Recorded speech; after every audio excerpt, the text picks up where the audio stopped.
Dear friends, today let us discuss about registration of first information report.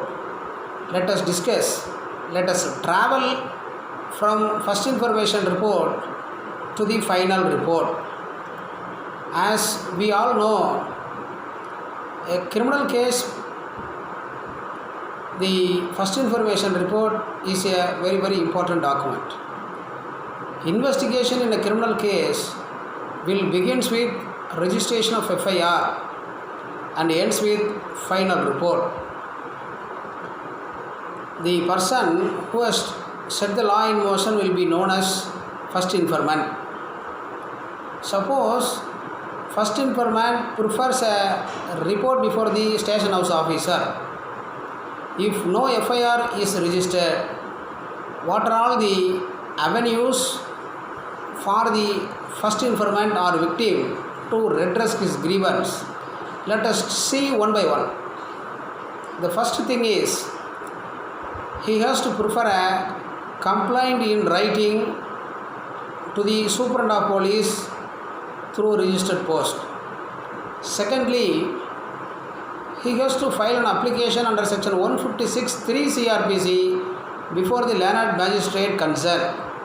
Still, if no action is taken, if no FIR is drawn up, then application under section 482 of Code of Criminal Procedure 1973 to be filed before the Honorable High Court. Brother may ask a question: can we file an application before the High Court straight away? As the Honorable High Court is the highest judiciary in the state, are we not entitled to file an application before the Honorable High Court?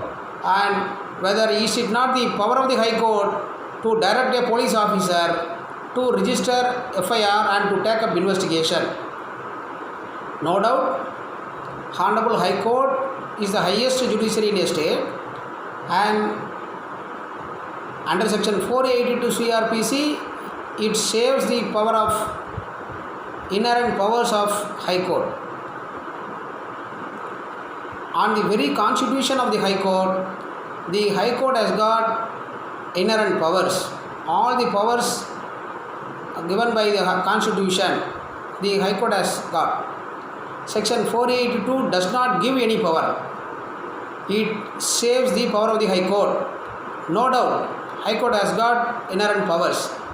But to invoke the power of the High Court, Honorable High Court under section 482 CRPC, the first informant or victim has to knock the doors of the superintendent of police under section 154 CRPC. Again, the another procedure contemplated is to move the learned judicial magistrate concerned under section 154 CRPC for a direction. If all the three remedies available to the first informant or victim has been exhausted, still if there is no action has been taken by the prosecuting agency, then the High Court has got powers to intervene in this matter, and definitely the direction will be given by the High Court by exercising the power under section 482 CRPC. Yes, now FIR is registered. What will be the next stage in the investigation? The investigating officer, as soon as first information report is registered, the copy of the FIR has to be given to the first informant with free of cost. There will be a column in the first information report itself. Yes, first information report has been registered with free of cost. FIR copy has been furnished to the accused.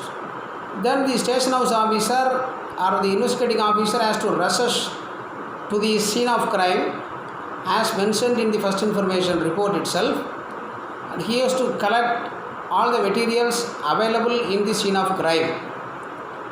He has to draw a observation magazine, that is, investigating officer has to observe in the scene of crime what are all the materials available, he has to record a statement in the name of observation Magazar in the presence of two witnesses. And if any materials are available for the purpose of investigation, he has to collect all these materials under a cover of Caesar Magazar in the presence of two witnesses. And let us take a case of murder. A body of the deceased is there. He has to lift the body to the postmortem doctor for the purpose of conducting postmortem, and the very purpose to conduct the postmortem is to find out the cause of death.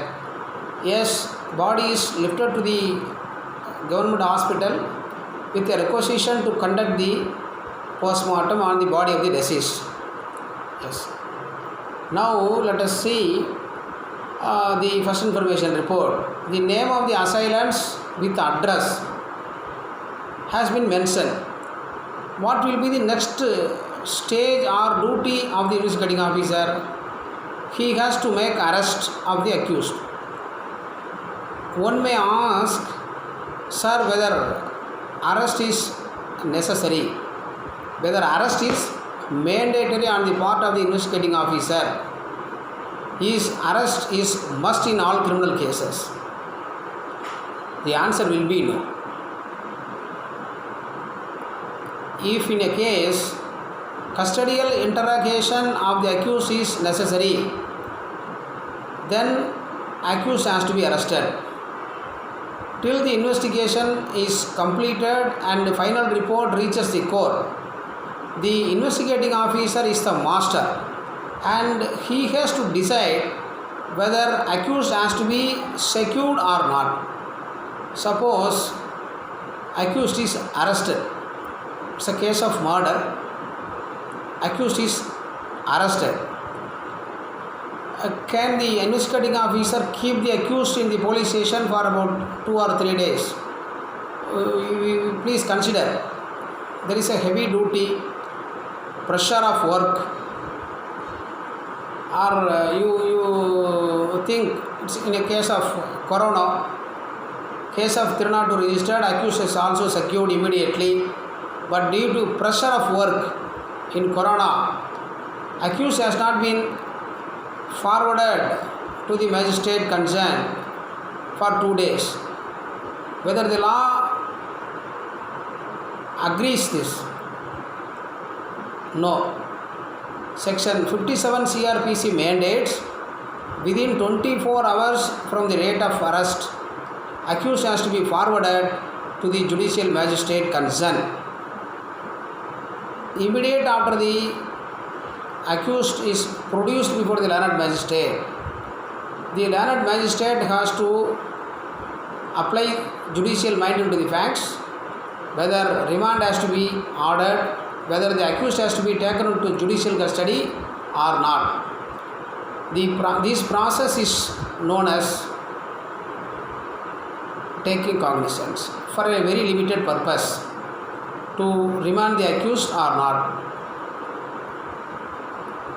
How or under what provision learned magistrate is taking the accused to judicial custody or police custody is a bigger question. No doubt, magistrate is, we see from a newspaper or television, a number of cases, learned judicial magistrate is taking the accused to judicial custody or police custody. This is a routine work of the learned magistrate. A doubt arises in my mind. Which law permits or gives power to the learned magistrate to cause remand